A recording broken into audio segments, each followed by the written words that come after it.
이제 우리 지난 시간에 아벨이 죽임을 당하는 그런 이야기를 함께 나누었는데, 아벨이 죽임을 당한 이후에 하나님께서 가인에게 물으시는 질문이 있습니다. 내 아우 아벨이 어디에 있느냐? 내 아우 아벨이 어디에 있느냐? 하나님께서는 이미 가인의 죄를 다 아시고 솔직하게 자백하기를 원하셨던 거예요. 그래서 가인에게 묻습니다. 내 아우 아벨이 어디 있느냐? 그런데 가인은 내가 알지 못합니다 라고 거짓말을 합니다. 이 악한 사탄이 태초부터 살인자요 거짓말쟁이다 라고 성경은 우리에게 증언해 주는데, 사실 이 말씀은 오늘 이 가인이 살인자요 거짓말쟁이가 되었다라고 하는 건 사탄이 되었다, 혹은 사탄에게 붙들린 바 되었다, 이렇게 설명할 수 있습니다. 예수님께서도 베드로가 주님의 길을 막을 때 사단은 내게서 물러가라 라고 말씀하시죠. 이 사탄이 된다라고 하는 것이 무엇일까? 사탄이라는 건 무엇일까? 우리는 보통 이 사탄이라고 하거나 악마라고 할 때, 마귀라고 할 때, 이 마귀나 사탄은 고유명사로서 어떤 한 존재를 가리킵니다. 그러니까 악한 영들의 대왕, 제왕 이렇게 가리키기도 하지만, 어떠한 경우에서는 주님께서 사람을 사탄이다, 마귀다 이렇게 말씀하실 때가 있어요. 베드로가 바로 대표적인 예인데, 그러한 예에서 우리가 살펴본다고 한다면 누가 마귀가 되는가? 자기의 자유의지가 왜곡되고 타락하여서 하나님의 뜻에 반하여 살인자가 되고 거짓말쟁이가 되는 자, 그 사람이 바로 사탄이다, 이렇게 신학적으로는 우리가 이렇게 규명할 수도 있습니다. 오늘 악한 사탄에게 사로잡힌, 혹은 사탄처럼 된 이 가인은 살인자일 뿐만 아니라 거짓말쟁이가 됩니다. 사단은 처음부터 살인자요 거짓말쟁이였다 라고 하는 것이 이 가인을 통해서 드러나는 그런 장면입니다. 여러분, 우리가 죄에 미혹되면, 죄에 빠지면 우리의 눈이 멉니다. 그리고 그 마음에 강팍해집니다. 우리나라 단어 중에 강팍이라고 하는 말이 있고요, 강박이라고 하는 말이 있습니다. 강박이라고 하는 말은 뭐냐면 메말라진다는 거예요. 아주 이 건조하고 메마르게 되는 것을 강박이다 이렇게 말하거든요. 그래서 우리 마음이 강박해진다, 이 얘기는 마음이 아주 메마른다는 뜻이에요. 정말 물 한 모금 없이, 물 한 방울 없이, 습기 없이 저 사막처럼 그렇게 메말라지는 마음을 강박한 마음이다 이렇게 말한다면, 강팍한 마음은 뭐냐면, 강팍한 마음은 인정머리가 없어지는, 잔인해지는 겁니다. 인정머리 없이 잔인해지는 마음, 모든 것을 감찰하시는 하나님으로부터 우리가 우리의 죄를 은폐할 수 있다, 하나님께 거짓을 말할 수 있다라고 생각하는 사람은 어리석은 사람입니다. 죄를 고백하고 회개하고 용서를 구하면 깨끗이 용서해 주시는 주님의 은혜로움을 우리가 힘입을 수 있는데, 그런데 그 은혜로운 주님의 은혜를, 그 은혜를 가진 하나님께 우리가 온전히 우리의 죄를 아뢰지 못하고 자기의 죄가 하나님 앞으로부터 숨겨지기를 바라는 사람들은 어리석은 사람들입니다. 가인은 지금 아주 뻔뻔스럽게도 살인을 저지른 다음에 그 마음이 강팍해져서, 그래서 아주 인정머리 없는 이야기를 합니다. 내가 내 아우를 지키는 자입니까? 내가 내 아우를 지키는 자입니까? 이 질문에 대한 하나님의 대답은 무엇일까요? 물론 성경에는 없습니다.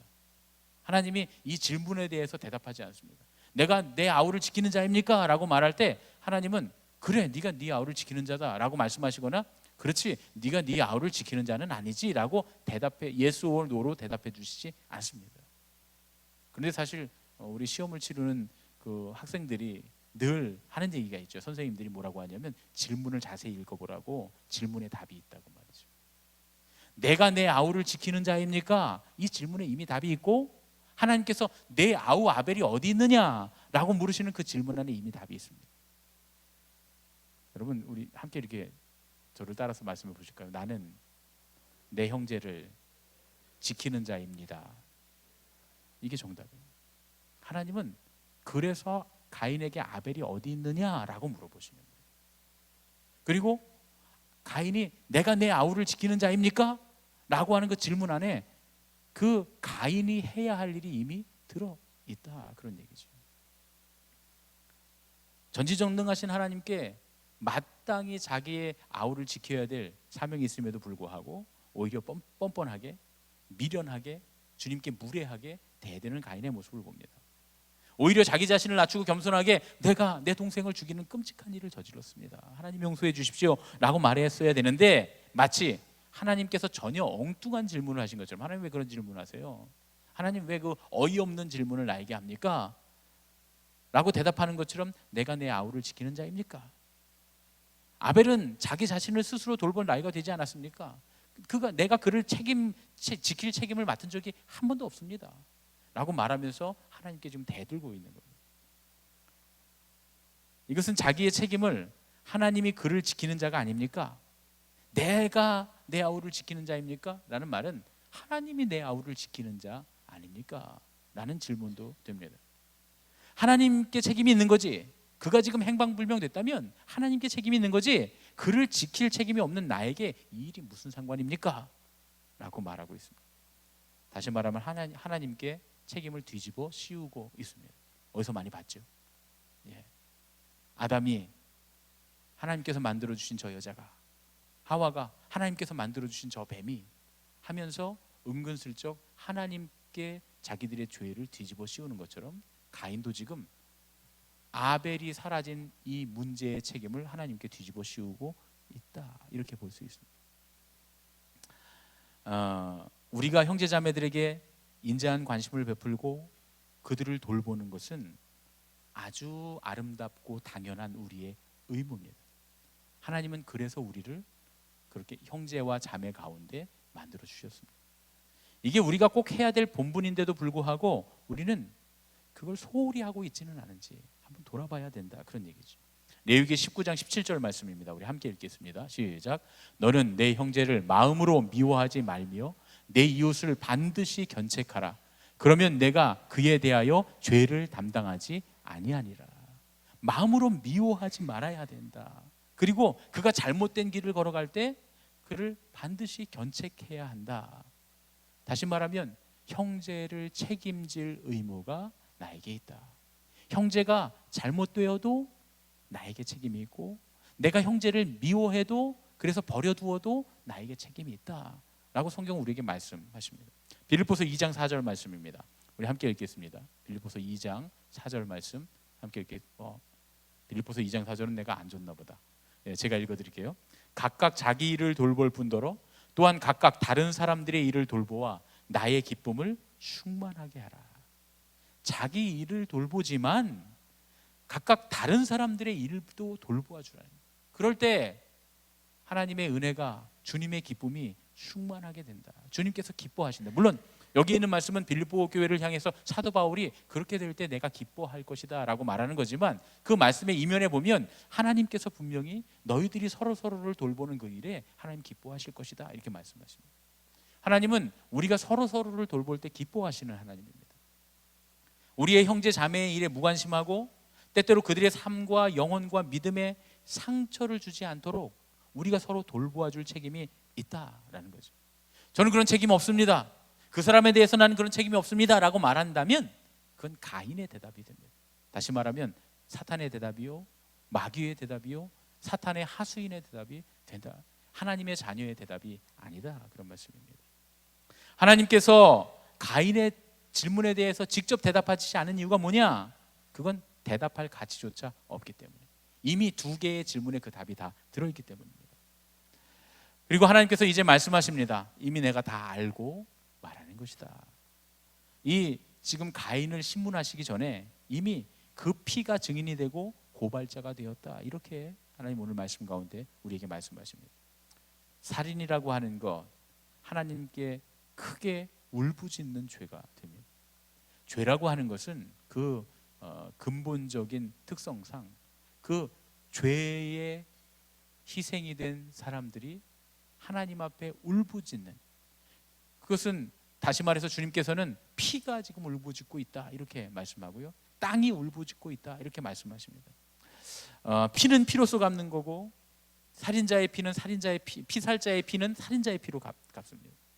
그 역대하에 보면 24장 22절에 보면 스가랴가 죽을 때 여호와는 감찰하시고 신원하여 주옵소서 하고 부르짖는 장면이 나옵니다. 죽음당한 영혼들이 제단 아래서 계시록 6장 10절에 보면 거룩하고 참된 대주제시여 어느 때까지입니까 하고 울부짖습니다. 우리가 형제를 미워하고 그 미워한 범죄, 예수님은 형제를 미워하는 것으로 살인하였다 이렇게 말씀하셨잖아요.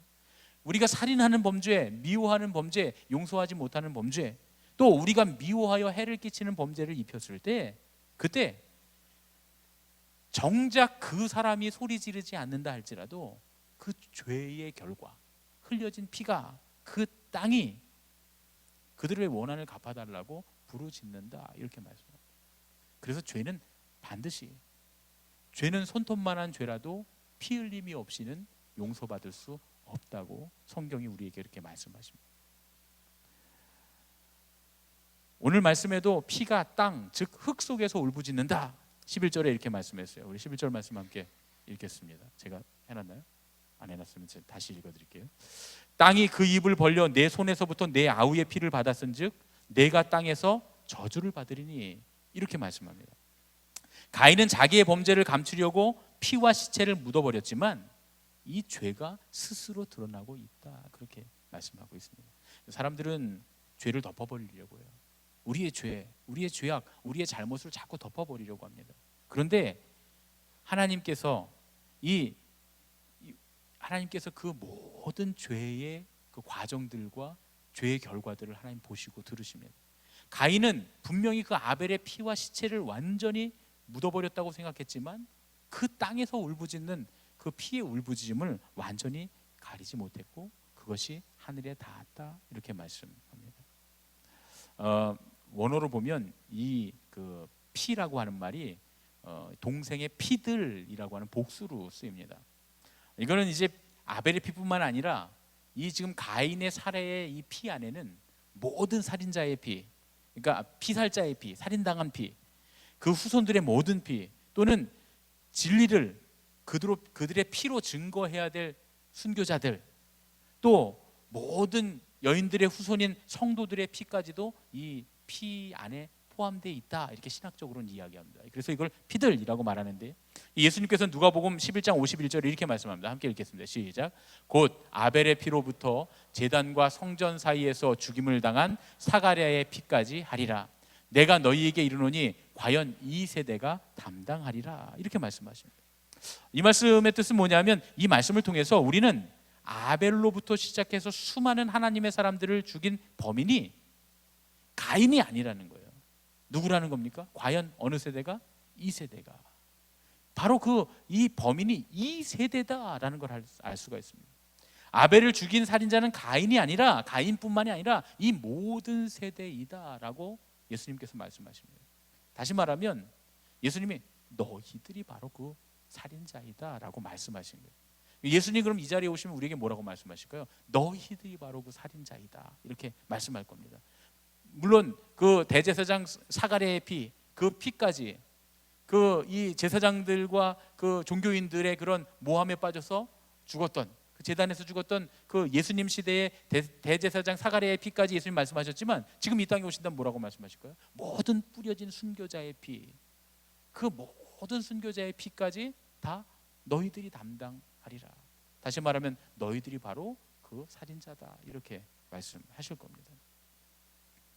송명의 시인의 시 중에 송명의 시인이 우리의 어두운 눈이라고 하는 그런 시가 있습니다. 거기 보면 그런 내용이 있어요.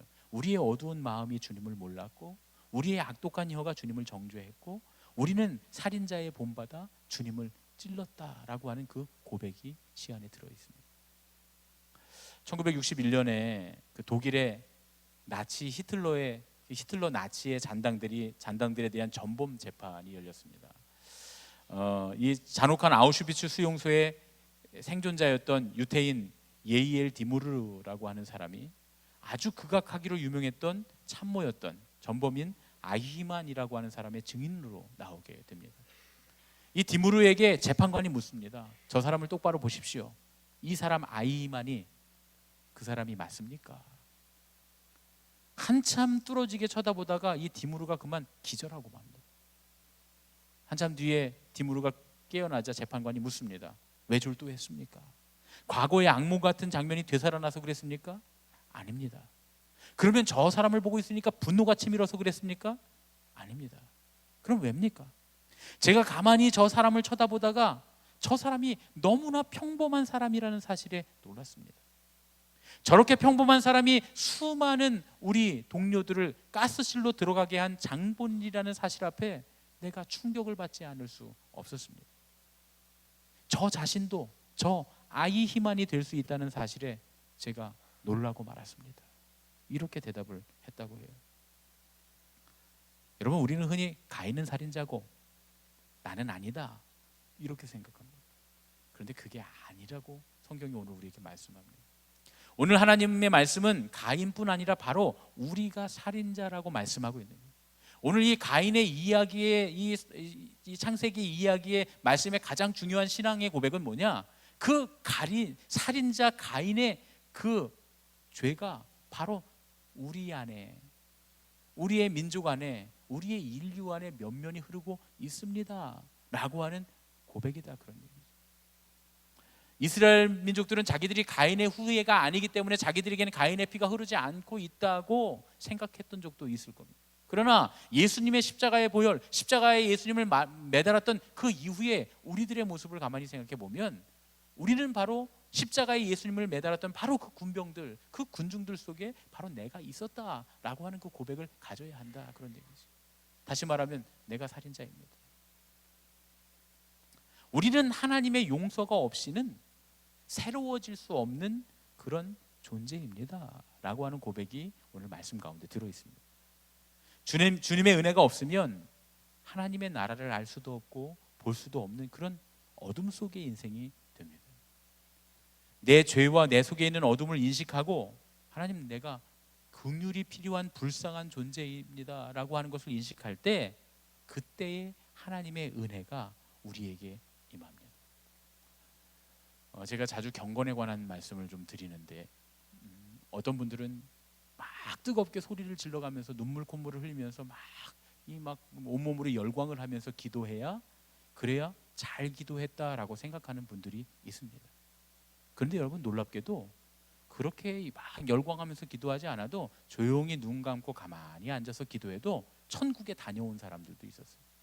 여러분, 사도 바울이 이 광야에서 묵상할 때 우리가 지금 하는 것처럼 막 그냥 온몸을 휘두르면서 막 박수를 치면서 소리를 지르면서 통성으로 기도했다고 착각하시면 안 됩니다. 원래 우리 기독교의 전통 중에 수도원의 전통은 막 이렇게 몸부림치는 기도가 아니었어요. 물론 몸부림치는 기도도 있지요. 성경에 보면 이 몸부림치는 사람들의 기도, 특히 하갈의 기도 같은 경우에 몸부림치면서 하나님 앞에 부르짖는 기도가 분명히 나옵니다. 어떤 경우에는 그냥 쓰러져서 로뎀나무 밑에서 일어나지도 못하고 엎드리지도 못하고 무릎 꿇지도 못하고 그냥 달려가다가 푹 쓰러져서 하나님, 그냥 이만 됐으니 나 그냥 하나님 데려가 주십시오 라고 하는 기도 가운데도 하나님 임하실 때 있습니다. 수도원의 전통은 뭐냐면 가만히 앉아서 그냥 하나님의 말씀을 묵상하면서 똑같은 기도를 계속 반복하는 거예요. 지저스 프레이어라고 하죠. 유명한 동방정통의 신학에서는 하나님의 아들 우리 주 예수 그리스도시요 나를 불쌍히 여기소서. 이거를 숨을 들이마실 때는 하나님의 아들 우리 주 예수 그리스도시요, 숨을 내쉴 때는 나를 불쌍히 여기소서. 근데 그런 간단한 기도로 어떻게 하나님 만납니까? 아니요. 동방신앙의 정통에서 수많은 사람들이 이 기도를 통해서 천국을 경험하고 심지어 예수님의 십자가를 경험하는 그런 놀라운 경험들을 합니다. 디피케이션이라고 하는데 완전히 하나님과 일체되는 그런 경험들을 해요. 그러면 어느 게 옳으냐? 우리는 그래도 막 뜨겁게 기도하고 막 뒹굴뒹굴 굴르고 막 찬송도 하고 박수도 치고 소리도 지르고 막 일어나서 뛰어다니기도 하고 또 어느 때는 막 그냥 쓰러져서 입신도 하고 이래야 우리 이제 기도원 영성이잖아요. 한국교회 기도원 영성, 통성기도의 영성. 이래야 우리는 좀 은혜를 받은 것 같은데 저렇게 가만히 앉아갖고 그냥 중얼중얼 거면 은혜가 될까? 졸리기나 하지. 그렇지 않다는 거예요. 왜냐하면 영성의 원리는 모두 다 똑같기 때문입니다. 심지어 통성기도를 하다가 아니면 묵상기도를 하다가 관상기도를 하다가 혹은 이렇게 말씀을 듣다가 말씀을 읽다가 우리는 언제든 주님을 만날 수 있습니다. 경건의 삶이라고 하는 건 그냥 어느 한 장소에만 있는 건 아니에요. 왜냐하면 하나님은 무소부재하시고 어디나 계시기 때문이죠. 그래서 경건이라고 할 때 하나님의 은혜, 하나님의 임재라고 할 때 제가 경건에 관한 말씀을 요즘 자주 드리는데 경건은 세 가지의 요소를 포함합니다. 제일 먼저 경건의 모든 단계의 첫 번째 단계는 정화의 단계입니다. 정화. 깨끗해지는 거예요. 그런데 이 정화의 단계를 지나지 않으면 절대로 하나님의 뜻을 아는 그 단계에 돌입할 수가 없어요. 그 어떤 분들이 그래요. 목사님은 보이지도 않는데 어떻게 우리의 신앙 상태를 체크합니까? 아니, 보여요. 우리 이 목사들한테는 딱 보여요. 저분이 신앙의 상태가 어느 정도 수준인지 딱 보입니다. 아주 기가 막히게 보입니다. 왜? 우리는 그 전문가이니까요. 목사님 거짓말한다. 아니요, 정확하게 보여요. 그런데 판단하는 기준 중에 하나가 뭐냐면, 저분이 하나님을 만난 사람인가 안 만난 사람인가 판단하는 딱 기준은 뭐냐면, 저분이 과연 그의 죄를 회개하였는가, 깨끗함의 단계에 들어갔는가예요. 그런데 이 정화의 깨끗함의 단계에 들어가기 위해서는 제일 먼저 겸손이 필요합니다. 이건 사람 앞에서 고개를 숙이면서 사람 앞에 막 이렇게 웃으면서 친절하면서 사람 앞에 겸손하는 걸 말하는 게 아니에요. 저 사람이 하나님 앞에 겸손하는 거예요. 여러분, 극단적인 예지만 사람 앞에는 무지하게 교만하지만 하나님 앞에 겸손한 사람들이 있어요. 여러분, 성경에 나오는 다윗은 그 흔히 이 세상 말로 자뻑이라고 하잖아요. 이런 거 영상에 나가면 안 좋은데, 그렇죠? 표준어가 아니니까. 아주 교만하고 잘난 척하는 사람입니다. 오죽하면 형들이 뭐라 그래요? 너 또 잘난 척하려고 여기 왔구나. 전쟁에 나왔을 때. 요셉은 어떻습니까? 요셉도 아주 사람들 앞에서 잘난 척하기가 이루 말할 수 없는 사람입니다. 그렇게 잘난 척해요. 그런데 이들이 하나님 앞에 의롭다 인정받고 하나님께서 그들과 함께 하신 이유를 딱 한 가지 말하라면, 그들은 사람 앞에 교만하고 잘난 척하는 사람들이었으나 하나님 앞에는 겸손한 사람들이에요. 여러분, 사람 앞에 겸손한 사람이 하나님 앞에 겸손하지 않아 책망받는 경우가 있습니다. 그런 경우들이 성경에 보면 많이 나와 있어요. 사람 앞에서는 사람들의 마음을 얻습니다. 대표적인 예가 누굽니까? 여로보암. 여로보암은 사람들 앞에서 아주 겸손한 사람이었어요. 르호보암에게서 왕국을 빼앗기 위해서 사람들 앞에 나가서 사람들을 잘 겸손하게 웃으면서 악수해주고, 어려움 당한 사람들을 도와주고, 그들이 가서 친절하게 대하고, 그래서 사람들의 마음을 싹 뺐습니다. 그래서 그들을 데리고 북왕국 이스라엘을 만들어요. 그런데 여로보암은 두고두고 하나님 앞에 악한 자, 여로보암의 길을 따라 하나님을 떠나서 죄악 가운데 있었다라고 하는 기록이 계속 나옵니다. 여로보암은 그렇게 사람들에게 겸손하고 사람들의 마음을 얻고 그렇게 사람들에게 친절한 사람이었는데, 왜 성경은 여로보암을 죄악의 가장 첫 번째 모든 죄악의 근본으로 보고 있을까요? 그는 사람 앞에서는 굉장히 겸손하고 사람들의 마음을 얻으려고 친절하고 사람들에게는 대단한 리더십을 갖고 있었으나 하나님 앞에 겸손하지 않았어요. 그래서 자기 마음대로 하나님을 섬깁니다. 하나님을 섬기는 곳에 우상을 세워두고 자기 마음대로 성소를 옮깁니다. 죄에서 떠난 사람, 깨끗해진 사람, 하나님을 만나려면 정결의 단계를 지나요. 그래야 그 다음에 우리가 하나님을 만나는 단계에 들어가는 거예요. 그때 하나님을 만나는 단계에 들어가야 하나님이 어떤 분이신 줄 알고, 하나님이 어떤 분이신 줄 알아야 하나님께서 내게 원하시는 것이 무엇인지 그때서야 알게 되는 거예요.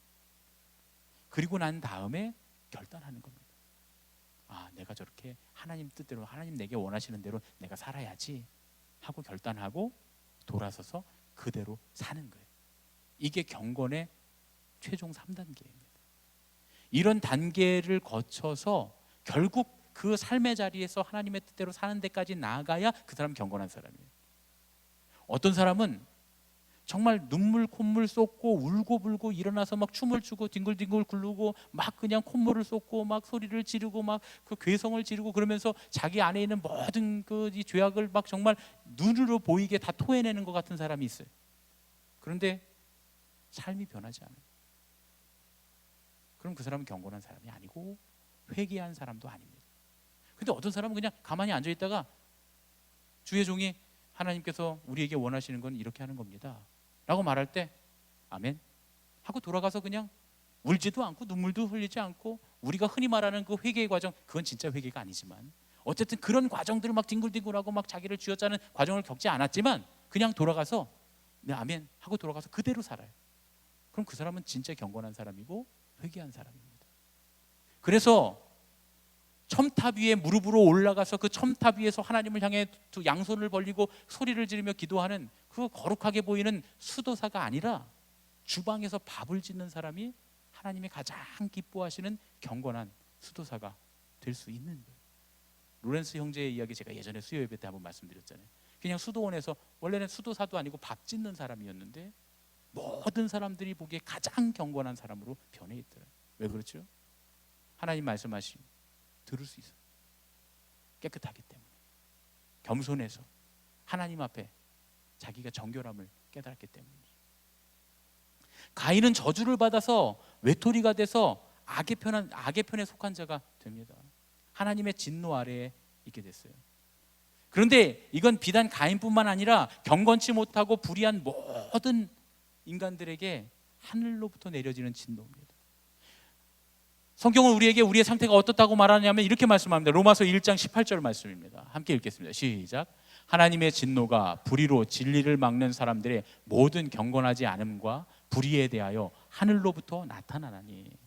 여러분, 하나님의 저주가 얼마나 멀리까지 미치는지, 얼마나 깊은 것인지 그 범위와 무게를 아무도 알 수 없습니다.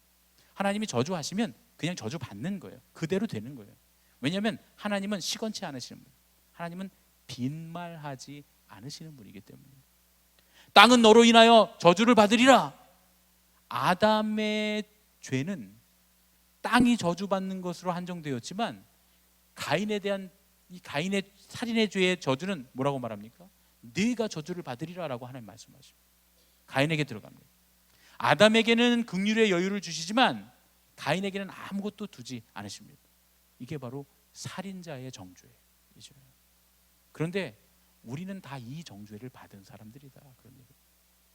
갈라디아 3장 13절 말씀 읽겠습니다. 우리 함께 읽겠습니다. 시작. 그리스도께서 우리를 위하여 저주를 받은 바 되사 율법의 저주에서 우리를 속량하셨으니 기록된 바 나무에 달린 자마다 저주 아래에 있는 자라 하였습니다. 그럼 우리 모두가 다 이 살인자의 저주를 받았는데 어떻게 합니까? 예수님께서 우리 대신 그 저주를 받으셨다는 거예요. 나무에 매달리심으로써 그 저주를 받으셨다는 거예요. 여러분, 참 미안하죠. 가인은 분명히 살인자예요. 그래서 하나님께서 가인을 처벌하셔야 됩니다. 그 죄를 아벨의 피가 땅에서 부르짖는 그 아벨의 피의 그 부르짖음을 따라 하나님께서 가인을 처벌하셔야 되는데 하나님 가인을 처벌하지 않으십니다. 오히려 그를 살려두세요.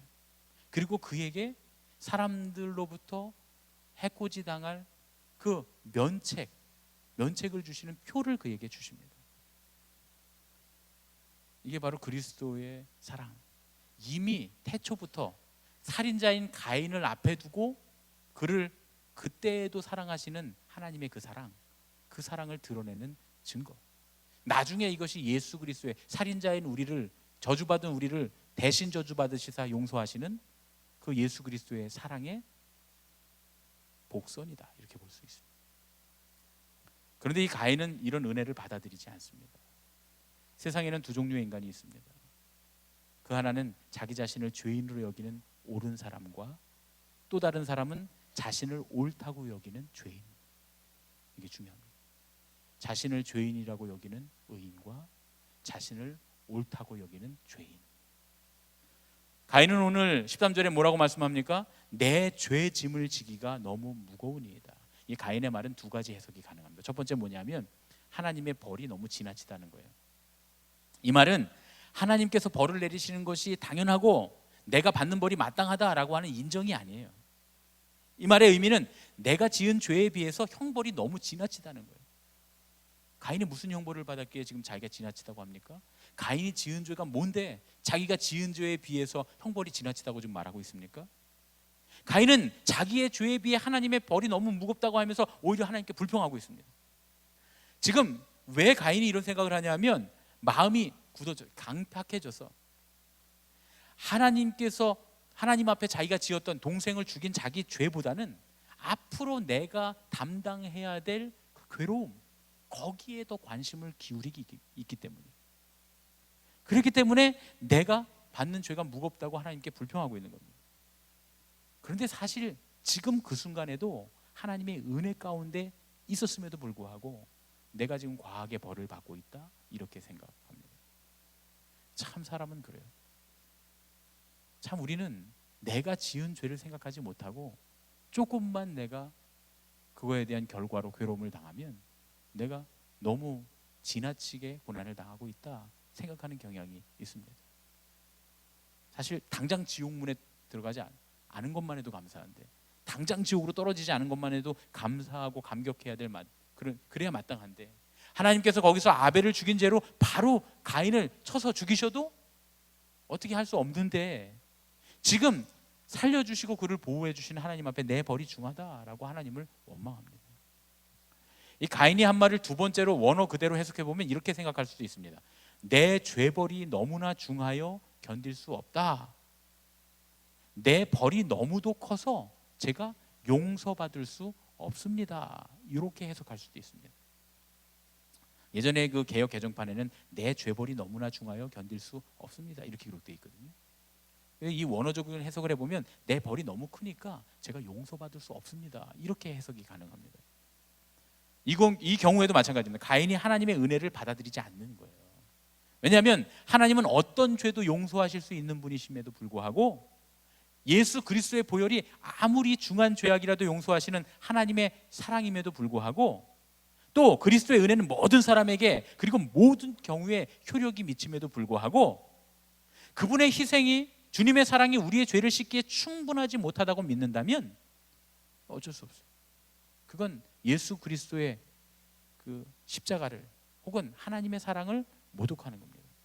그런데 이 가인은 자기 자신의 한계에 가로막혀서 이렇게 은혜로우신 하나님의 은혜를 온전히 바라보지 못하고 오히려 하나님의 은혜를 지금 모독하고 있는 중이다, 이렇게 말할 수가 있습니다.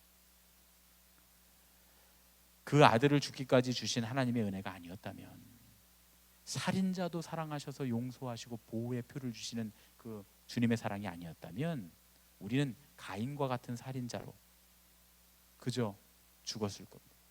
저주받고 심판받았을 거예요. 그런데 그 은혜가 얼마나 크신지, 이런 가인과 같은 살인자인 우리를, 악한 우리를 살리시기 위해서 하나님은 십자가를 통해 우리에게 생명의 길을 열어주신 줄로 믿습니다. 좀 신학적인 어려운 이야기들을 우리가 함께 나눴는데, 아프리카 초기 선교 시절에 어떤 한 선교사님이 계셨다 그래요. 그런데 선교하러 아프리카에 갔다가 한 여인의 비명을 듣습니다. 어린 흑인 남자아이가 팔려가는데 그 어머니가 그 앞을 가로막고 막 절규하는 거예요. 뭐라고 하냐면 나도 함께 사가달라고 말이죠. 이제 노예가 있던 시절이죠. 백인들이 어린아이를 데리고 가니까 나도 사가라고 말이죠, 같이. 이거는 아이를 데리고 가지 말라는 절규가 아니라 차라리 나도 같이 사가, 나도 종이 되겠다라고 하는 그런 절규입니다. 이 노예 시장의 성격상 한번 헤어지면 다시는 만날 수 없기 때문에 이 아이의 어머니가 목숨을 걸고 자기 아들을 가로막고서 울고 있었던 거예요. 보다 못한 선교사님이 자기의 선교비를 다 털어서 아이를 샀던 그 상인에게 웃돈을 얹어주고 아이를 다시 삽니다. 그리고 그 어머니도 함께 삽니다. 그래서 그 어머니와 아이는 선교사를 돕는, 선교 일을 함께 돕는 그런 사람들이 됩니다. 그러던 어느 날 밭에서 일을 하고 있던 이 선교사님이 갑자기 기절을 하고 쓰러진 거예요. 알고 보니까 독사가 발뒤꿈치를 물어서 결국 이 선교사가 죽을 위기에 처한 겁니다. 그런데 한참 있다가 선교사가 정신을 차리고 일어났어요. 아니 내가 어떻게 살았지? 하고 일어나 보니까 그 옆에 그 흑인 여인이 얼굴이 퉁퉁 부어있는 채로 죽어 있더라는 거예요. 이 여인이 자기의 목숨을 걸고 선교사의 발에 입을 대고 그 독을 다 빨아냈는데 그만 자기는 그 독에 중독돼서 죽고 말았다, 그런 이야기입니다. 제가 예전에 어디서 들은 그런 이야기인데, 제가 이 이야기를 들으면서 생각했어요. 은혜는 은혜로 갚는 것이다. 우리가 하나님께서 우리를 구원하셨다라고 하는 것을 겸손히 받아들이면 그때는 우리는 그 은혜를 은혜로 갚는 사람들이 될 수 있다라는 거예요. 하나님이 우리를 구원해 주셨으니까 우리도 하나님을 구원할 수는 없잖아요. 그렇죠? 그건 안 되는 거죠. 그럼 우리는 어떻게 해야 될까요? 분명히 하나님 첫 번째 말씀하셨던 그 말씀, 네가 너의 형제를 지키는 자이다 라고 하는 그 말씀, 그 말씀을 실천하며 사는 것이 은혜를 은혜로 갚는 겁니다. 우리 주님께서는 그 십자가의 사랑을 받은 그 사람들에게 자기 십자가를 지고 주님을 따라가는 삶을 살아라 라고 말씀하십니다. 여러분, 이 세상에 용서받을 수 없는 인생은 하나도 없습니다. 왜냐하면 죄 없이 흘리신 그리스도의 보혈이 모든 인생을 용서하시는 하나님의 사랑이기 때문입니다. 그런데 우리는 가인과도 같이 용서할 수 없는 사람이 있다고 착각합니다. 그것이 때로는 나이기도 하고 때로는 우리의 형제 자매이기도 합니다. 오늘은 사실 이 말씀을 전하면서 그런 얘기를 좀 하고 싶었습니다. 오늘 이 말씀에서 하나님께서 가인에게 원하셨던 것이 무엇일까를 묵상해보고 생각해보는 거예요. 내게 큰 상처를 주고 내 인생을 엉망으로 만든 사람이라도 용서하는 것, 그것이 가인의 이야기를 통해서 하나님께서 우리에게 주시는 교훈이다. 저는 그렇게 생각합니다. 내가 형제를 지키는 자입니까? 그리고 그 살인자인 가인을 용서해 주시고 그를 보호해 주시는 하나님의 이 놀라운 이야기를 통해서 내가 견지해야 될 내 신앙의 자세가 무엇일까를 한번 생각해 봤으면 좋겠다, 그런 얘기입니다. 여러분, 내게 큰 상처를 주고 내 인생을 엉망으로 만든 사람이라도 용서하는 은혜가 오늘 이 밤에 있기를 예수님의 이름으로 축원합니다. 보통 이런 사람들은 가까이에 있어요. 왼수는, 예수님도 말씀하시잖아요. 네 가족이 왼수일이라, 이렇게 원수일이라 하지만 말씀하십니다. 무능력해서 우리 인생을 괴롭게 만들었던 부모님, 혹은 세상과 사단의 종이 돼서 평생 나를 괴롭혔던 남편, 또 인정하고 존경해 주는 게 아니라 초라하게만 만드는 아내, 배우자, 또 자기 혼자 잘 자란 것처럼 그렇게 홀대하고 부모를 멸시하는 자녀들, 아무런 이유 없이 경쟁하고 미워하고 시기하는 이웃들, 어딘가 하나는 분명히 우리 다 걸리잖아요. 그런데 주님 뭐라고 말씀하십니까? 네가 바로 그를 지키는 자이다 라고 말씀하십니다. 용서해야 한다는 것. 왜냐하면 그게 내가 지고 갈 십자가이기 때문에. 예수님께서 십자가를 지셔서 나를 사랑하셔서 구원하셨듯이 나도 내 몫에 태인 십자가를 지고 그들을 용서하고 사랑하고 그들을 책임지는 자로서 사는 것, 그것이 주님께서 우리에게 기뻐하시는 일이고 우리에게 원하시는 일입니다. 예수님께서 나를 위해 십자가를 지셨듯이 나도 그들을 위해 십자가를 질 준비가 되어 있어야 한다, 그런 말씀입니다. 용서할 뿐만 아니라 예수님의 사랑을 우리가 닮아서 그 사랑을 보여줘야 한다, 그런 얘기죠. 그래서 그 영혼을 구원하는 그 일을 우리에게 하나님 맡기셨다라는 얘기입니다. 여러분, 누가 피해자입니까? 예수님을 알고 구원받은 내가 아니라 사단의 종노릇하며 죽을 줄도 모르고 그 길을 따라가고 있는 그 사람이 피해자입니다. 그렇죠? 그렇잖아요. 가인은 끝까지 자기의 죄를 뉘우치거나 용서받으려고 하지 않습니다.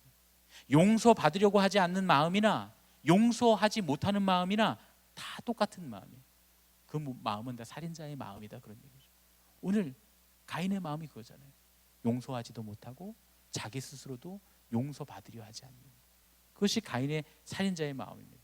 그런데 하나님은 그 두 마음 모두 모든 죄와 모든 사람을 다 용서하시고 사랑하시는 하나님이시다 라고 하는 겁니다. 용서를 받으려고 하지 않는 교만한 인생이든 용서를 하지 못하는 강팍한 마음이든 모두가 다 가인의 인생을 살고 있다. 그러면 누가 피해자인가? 그 가인의 인생을 살아가고 있는 그 사람이 바로 사단의 길을 걸어가고 있고 죽음의 길로 걸어가고 있는 진짜 피해자다, 그런 얘기죠. 그래서 우리는 이런 가인의 오류에 빠지지 말자, 그런 얘기입니다. 가인은 오늘 내가 내 아우를 지키는 자입니까? 라고 하나님께 묻습니다. 형제를 돌볼 의무가 없다는 거죠. 그런데 하나님께서 말씀하세요. 그렇지 않다고 말이죠. 네가 바로 네 형제를 지키는 자다 라고 우리에게 말씀하십니다. 우리의 가족, 우리의 이웃, 우리의 형제 자매들을 돌볼 의무가 바로 나에게 있다는 거예요. 그들을 미워하지 말고 그들을 옳은 길로 이끌어 줄 수 있는 방법을 찾으라는 거예요. 그들을 돌아보는 것, 그들을 책임지는 것이 주님의 기쁨이다. 이렇게 우리에게 말씀하십니다. 하나님의 자비와 은혜를 구할 뿐만 아니라 우리의 가족과 이웃들을 용서하고 우리 주님께서 그 십자가의 보혈, 그 은혜의 강가로 우리를 이끄실 때 우리도 그들을 은혜의 강가로 이끌어갈 수 있는 책임지는 사람이 되어야 할 줄로 믿습니다. 어려운 일이죠. 얼마나 어려운 일입니까? 나를 미워하고 나를 죽이려고 하고 나를 괴롭히는 사람들, 나를 해코지하려고 하는 사람들을 향해서 내가 저 사람을 책임지는 자다, 저 사람이야말로 진짜 피해자구나, 이렇게 생각한다고 하는 것이 얼마나 어려운 일입니까? 오늘 이 시간 우리가 기도하는 가운데 하나님, 그 주님의 마음이 우리에게 있게 하여 주시옵소서. 용서할 수 있도록 인도하여 주시옵소서. 그를 책임질 수 있도록 인도해 주시옵소서. 그를 불쌍히 여길 수 있도록 내 마음을 바꿔 주시옵소서. 그렇게 회복되는 마음이 천국의 마음이 될 줄로 믿습니다. 그것이 바로 하나님의 나라가 회복되는 모습입니다.